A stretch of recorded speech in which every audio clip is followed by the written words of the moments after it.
All right, what is up, guys? VV back with another video. And in today's video, we are going to be looking at a little best of three matchup I had against a totally random Enel player on the sim.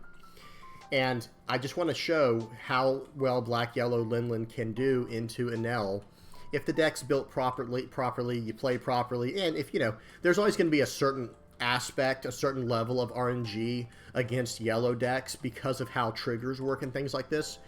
But I do think, let me say this, at the time of recording this video, there has recently been a top 16, 13th place black-yellow Charlotte Linlin deck in the in a 128 player tournament. Yeah, and you can go check that out over on eggmanevents.com.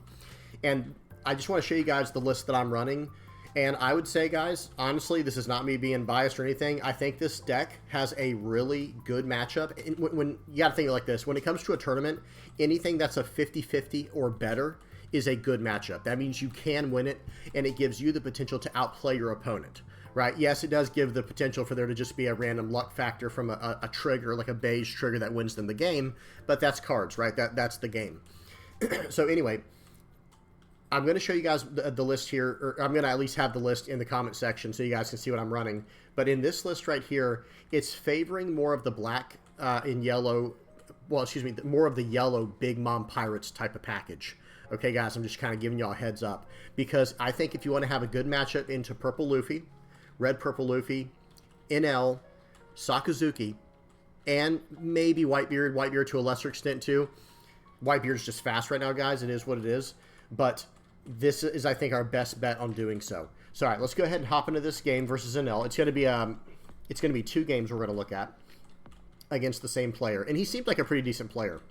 So, okay, I go first, and that's another nice thing about the black and yellow, or excuse me, the Big Mom Pirates package, is you can go first. It's not really a big deal, right? Because you have your 1, 3, 5, 7 curve. Okay, so I didn't get anything, so I attack for 5. And another thing too is with this version of the list, you're going to be more aggressive, because this is the format's very quick right now in OP-05. Like the format is very aggressive. Okay, so I attack, I take a life away, he didn't get a trigger, and I play out a Parasparrow. Ohm plays out his excuse me, the Enel player plays out Ohm, and let's see if he gets Holly from it. He does, he gets Holly, and then he's going to swing 5. And I take it pretty aggressively there. I could have 2K countered out, or I could have dropped my Cracker. I think that would have been fine, but I do get out of it. So Gadatsu still is able to take out Holy, even if you attack early like this. So I do think there's a reason to still attack, even if you have Gadatsu, in your back pocket, so to speak, for the next turn. Like, you have it ready to go. I think it's actually good to put on pressure. And there's an argument against that too. Like in my previous video, I didn't put on as much pressure, but that will also depend on how your hand looks, right? That's going to be a big factor. Okay, so he takes out my Parasparrow. I let him have it. Grab a Pudding Searcher. And I believe Enel's on 6 Dawn this turn, so he'll probably have like a Gadatsu play maybe. Or, okay, Shura maybe into another Ohm. Yeah, sorry guys. And this was using my old, what you call it? Gosh, I can't think of the overlay. Well, actually, this is the overlay I've been using, isn't it? I'm sorry. I'm going crazy. So, swings 5. I counter out for 1 because I don't need both of these puddings. Ohm Searcher.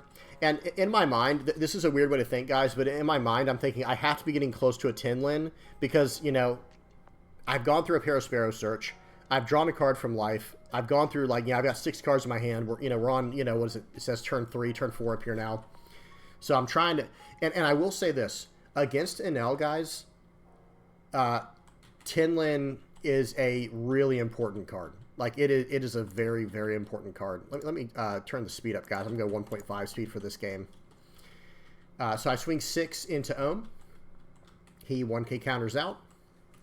I play 7 Lin. This card is just brutal.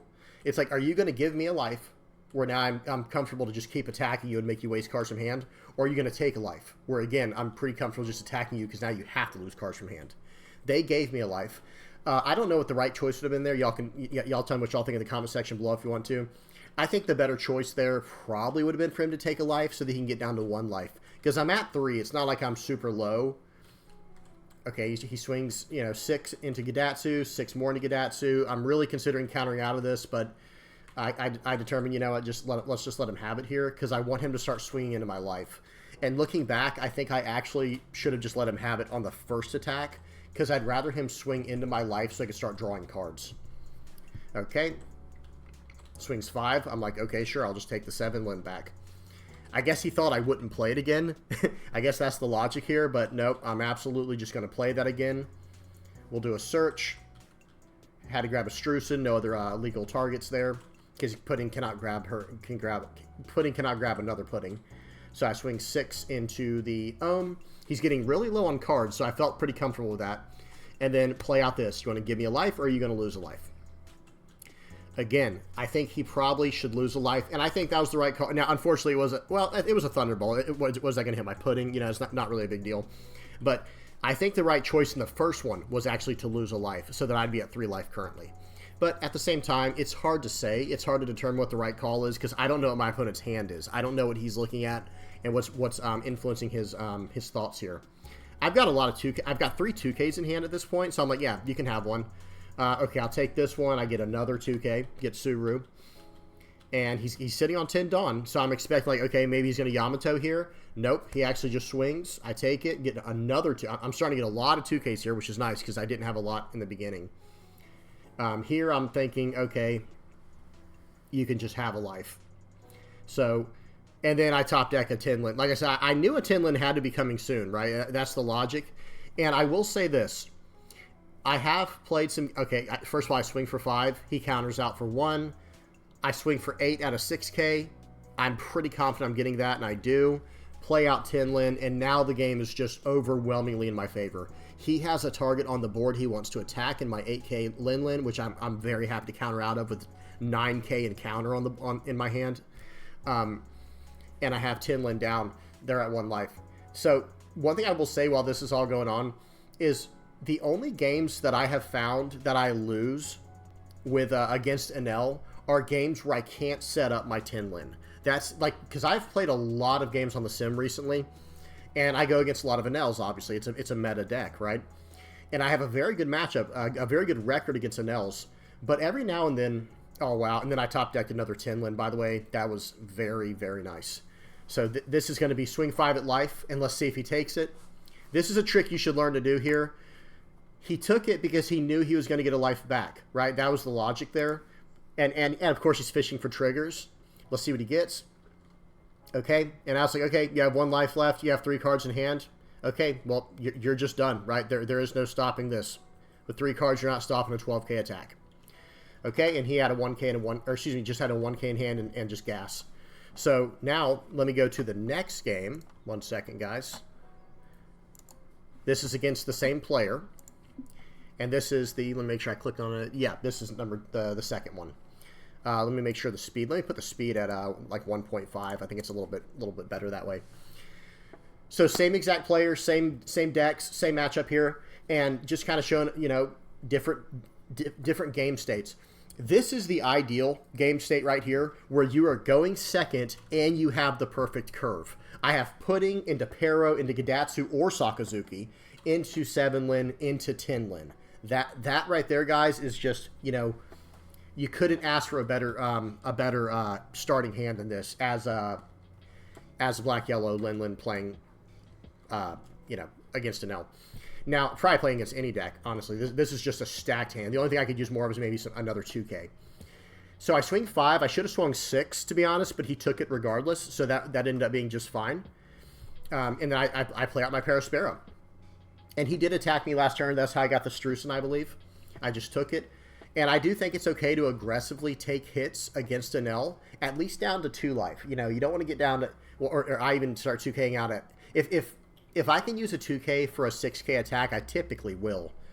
Because it ends up being such high value. Okay, so I swing 5 at leader here. I want to see if he blocks it, or if he wants to give me some cards, or if he takes it. Okay, 5 more. He gave me a card from hand. Now he's going to take a life. Let's see what he gets. Okay, he didn't get a trigger. Whatever he got as a trigger, though, I was going to KO with Sakazuki. Sakazuki is just incredible, guys. The amount of tempo. I would just... It's basically a better version of Gidatsu, and that's at a cost, right? You have to trash a card from hand. And he doesn't have a 1K counter. They're both very good. I shouldn't say one's better than the other. Okay, now he's going to swing 5 at Parasparrow. I'm like, nah, I kind of like what pressure I have here. He's going to drop an Enel. I'll make him swing into it again and get into a Tinlin. We'll take it every time. Going up to 8 Dawn. I'm just saying, you know, we're going face here. We're just going face. Just pure aggression, especially since he got down an Enel as fast as he did. He uses 2 cards out of hand to get out of that attack. He'll probably take this one. No, he does 1k out. And it's like, okay, well, I'll tell you what. Do you want to lose life now that you have 4 cards in hand? Or do you want to give me a life? In that situation, I probably still would have taken a life as Enel because 1 is such a sweet spot. But I'll tell you what, if I had done that, I'd have probably lost the game because I have 2 Tinlins in hand, right? This guy is up against the ropes. He doesn't know that. Actually, he does know I have 1 because I think I got 1 on a search, but he's in trouble here. Okay, well, and that was a good reason to gain life, right? Because Yamato was able to KO my 6 cost. So that did make sense there. So I take 1k out of 2k out of the other, or 1k out of the other, excuse me. I'm like, okay, we're going 5 at life, bud. Let's see if you got it. You either have it or you don't. He gets a 1k out, swing 8 life, takes his life there. I get a Satori out of his life. Like, yes, he can replace it, but that was a card. That was a 2k counter I know he doesn't have now. And I've established a Tinlin. I've got 4 life to 1 life. And again, guys, while this match is playing out, there's still a little bit of time left on it. Oh, I'm going to 2k out of that. If I would 2k out of that if I could. So I just go ahead and give him 2 1Ks. Because otherwise he has to dedicate too much to KOing that. And it kind of just fixes up the turn a little bit. I think he plays a Katakuri here. Yeah. Katakuri, put Shura back on top. Yep. Y'all know how this is going to go. But as this game's playing out, I do think that black and yellow Charlotte Linlin, when the deck is built a certain way, I do think it has a favorable matchup against Enel. Now, yes, you can just get unlucky and not get any Charlotte Linlins, your 10-cost Linlin, or they can just get the most incredible pool as well, where they just go, you know, Ohm gets both, you know, Ohm and Holy every time, and you know, they get Enel right on curve and Yamato right on curve, whatever. It happens, right? It happens. Right now, I'm just debating if I want to give him this card or not. And in my mind, I'm thinking, no, I don't think so. Because it's... But at the same time, I think I do attack life with Linlin here. But yeah, guys, the only time I have a hard time against Enel is when they get a little bit too aggressive of a pull. Or they get, you know, too perfect of triggers. That's the only time, realistically. So let's see what he does here. Yep, I just say, okay, I'm going to go for your board, I guess. Because I don't want to let him start cycling through his last life card. Because that's where Enel starts generating a lot of value. And I do have a 2k in hand, so it's going to take him so much to take out my Linlin. And he just says, you know what, I just have to go face. I can't beat him. Okay, get another Tinlin. We'll take that every time. I would 2k out of this. Yep. And let's see what he plays. I think he has 9 left. Okay, so gain a life. He has 2 cards left in hand. And then I pulled another Tinlin, by the way. How funny is that? So I'm like, okay, let's see if you take this. Because if you take this, it's going to be a lot of trouble. And he takes it, no trigger. I go ahead and do this. Wow, and look what I got out, a beige. That was huge. I think I still could have won without hitting that, but it, you know, it's way better to get it like that, obviously. Well, no, I probably couldn't have, actually, because I wouldn't be able to swing this last one. I'd had to go next turn. Excuse me. Okay, and then that's all he had in hand. And he definitely had gas in hand. Let me pause it. He had gas in hand. Like, if I don't... You know, like I've said before, most of the matches that I've gotten my 10-cost Charlotte Linlin down at a good time, especially like right on turn 5, that's your key ingredient to beating Enel. I would say that's the key ingredient there. Well, all right, guys, that's about it. Hopefully y'all enjoyed that. If y'all have any questions or comments in the comment section below, by all means, you know, don't hesitate. Don't be afraid to ask down there. What has your experience been on the sim? Like I said, I think black and yellow Linlin has a very, very strong matchup against Enel. Yes, I have lost to Enel before. I've had games that have gone like 9 or 10 turns where I never even saw one Charlotte Linlin 10 cost, which that's a recipe for disaster. You really, really depend on that card in order to have an advantage against Enel. Because otherwise, why wouldn't you just play Enel? That's the logic I find. And y'all tell me if y'all agree or disagree in the comment section below. My logic is this. Why would I play Enel when I can just gain life every turn as black-yellow Linlin and have access to 10-cost Linlin? And then, on the other side of the spectrum, why would I play Katakuri when I can have access to gaining a life every single turn, like Enel does? You know, and still have access to all of the black cards that I do in, like, Borsalino, Ice Age. And by the way, that's another thing I want to mention, too, before I go any further. And again, in the comment section below, I'll have the deck list. But I'm starting to kind of lean away from the events entirely in a deck like this.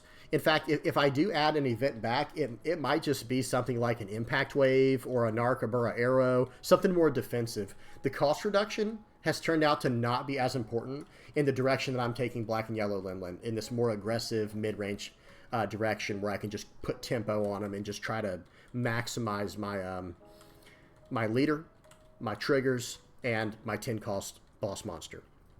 So yeah, that's about it, guys. All right, if you guys, please don't forget to like and subscribe. And again, if you have any questions, please don't hesitate to ask in the comment section below. Hope you all enjoyed. Until next time, guys. Peace.